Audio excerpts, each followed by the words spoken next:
నమస్తే, నేను Vamshi. Welcome to I news. Telangana Congress సర్కార్లో సీఎం రేవంత్ రెడ్డి, మంత్రి కొండా సురేఖల నడుమ వర్గపోరు పరాకాష్ఠకు చేరింది. సురేఖ మాజీ ఓఎస్డీ సుమంత్ పై క్రైమ్ కేసు నమోదవడం, ఆమెకు తెలియకుండానే డిపార్ట్మెంట్ ఆఫీసర్ల డిప్యుటేషన్లు క్యాన్సిల్ అవ్వడం స్టేట్ పాలిటిక్స్ లో సంచలనం రేపుతోంది. కాంగ్రెస్ హైకమాండ్ సీఎం రేవంత్ రెడ్డి వ్యూహాత్మకంగా మంత్రి కొండా సురేఖను కార్నర్ చేస్తున్నారా అనే విషయాలు ఇప్పుడు పొలిటికల్ సర్కిల్స్ లో చక్కెర్లు కొడుతున్నాయి.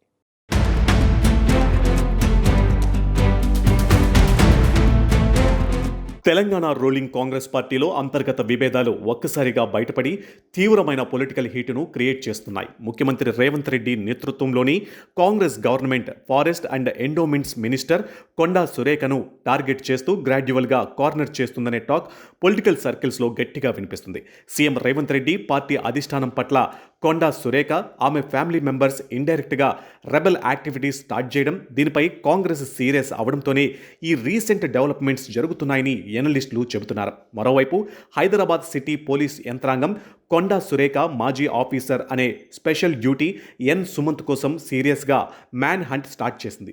Real estate business man Gongadi హరికృష్ణను కిడ్నాప్ చేసి ఐరన్ రాడ్లతో అటాక్ చేసి 10 కోట్ల రూపాయల ఎక్స్టార్షన్ డిమాండ్ చేసిన కేసులో సుమంత్తో పాటు ఇతరులపై మేడిపల్లి, జూబ్లీ హిల్స్ పోలీస్ స్టేషన్లలో అటెంప్ట్ టు మర్డర్ కేసులు రిజిస్టర్ అయ్యాయి. ఈ క్రైమ్ కేసుకి సంబంధించిన సుమంత్ ప్రైవేట్ డ్రైవర్తో పాటు కీలకమైన 3 అనుచరులు అరుణ్ కుమార్, మహేందర్ రెడ్డి, కార్తీక్లను ఇప్పటికే పోలీసులు అరెస్టు చేశారు. అయితే మెయిన్ అక్యూజ్డ్ సుమంత్ మాత్రం పోలీసులకు దొరకకుండా అండర్ గ్రౌండ్లోకి వెళ్ళిపోయారు. పోలీస్ టీంలు ఆయన కోసం తీవ్రంగా గాలిస్తున్నాయి. సుమంత్ ఎపిసోడ్ సెగ చల్లారక ముందే తెలంగాణ గవర్నమెంట్ కొండా సురేఖకు చెందిన ఫారెస్ట్ డిపార్ట్మెంట్లో ఊహించిన విధంగా బిగ్ షాక్ ఇచ్చింది. సురేఖకు ఎటువంటి ప్రయర్ ఇన్ఫర్మేషన్ ఇవ్వకుండానే ఆమె శాఖలో డిప్యుటేషన్ పై వర్క్ చేస్తున్న కీ ఆఫీసర్లను, పవర్ఫుల్ ఇండియన్ ఫారెస్ట్ సర్వీసర్ ఆఫీసర్ల డిప్యుటేషన్లను కంప్లీట్గా క్యాన్సిల్ చేస్తూ ఆర్డర్స్ రిలీజ్ చేసింది. డిప్యుటేషన్స్ క్యాన్సిల్ అయిన అధికారులు అందరూ ఇమీడియట్గా principal chief conservative of forest ఆఫీస్లో రిపోర్ట్ చేయాలని సెక్రటేరియట్ వర్గాలు డైరెక్షన్స్ ఇచ్చాయి.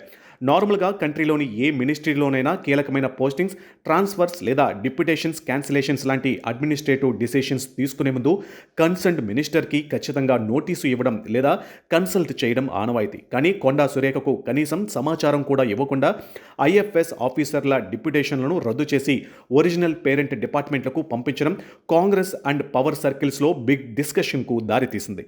ఇది సురేఖ డిపార్ట్మెంట్పై ఉన్న గ్రిప్ను, పవర్ను తగ్గించడానికే సెక్రటేరియట్ స్థాయిలో జరిగిన వ్యూహాత్మక ప్లాన్ అని పొలిటికల్ విశ్లేషకులు భావిస్తున్నారు.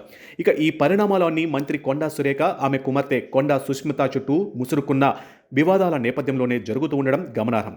కొండా సుస్మిత ఓ పబ్లిక్ మీటింగ్లో సీఎం రేవంత్ రెడ్డి, ఆయన వర్గంపై చేసిన కామెంట్స్, అభ్యంతరకర ఆరోపణలు పార్టీ డోర్లలో తీవ్ర దుమారాన్ని రేపాయి. కాంగ్రెస్ పార్టీ సీనియర్ లీడర్లు కూడా ఈ వ్యాఖ్యలపై ఆగ్రహం వ్యక్తం చేశారు. ఈ ఇష్యూపై Telangana Pradesh Congress committee disciplinary committee మంత్రి కొండా సురేఖకు షోకాజు నోటీసులు కూడా జారీ చేసింది.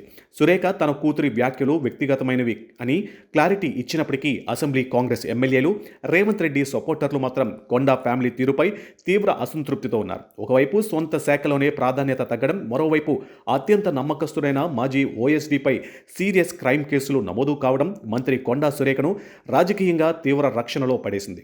సురేఖ శాఖలో ఇన్వాల్వ్మెంట్ తగ్గించడం, ఆమె వర్గానికి చెందిన అధికారులను లూప్ లైన్కు పంపడం చూస్తూ ఉంటే కాంగ్రెస్ లీడర్షిప్ ఆమెపై కఠిన చర్యలు తీసుకునే దిశగా అడుగులు వేస్తుందని స్పష్టమవుతుంది. సీఎం రేవంత్ రెడ్డి తన మార్క్ మార్జిలేషన్ స్ట్రాటజీని అమలు చేస్తున్నారని, రాబోయే రోజుల్లో కొండా సురేఖను పదవి నుంచి తొలగిస్తారా లేక క్యాబినెట్లో పూర్తిగా ఐసోలేట్ చేసి ఉంచుతారా అన్నది తెలంగాణ పొలిటికల్ సర్కిల్స్లో అత్యంత ఉత్కంఠంగా మారింది.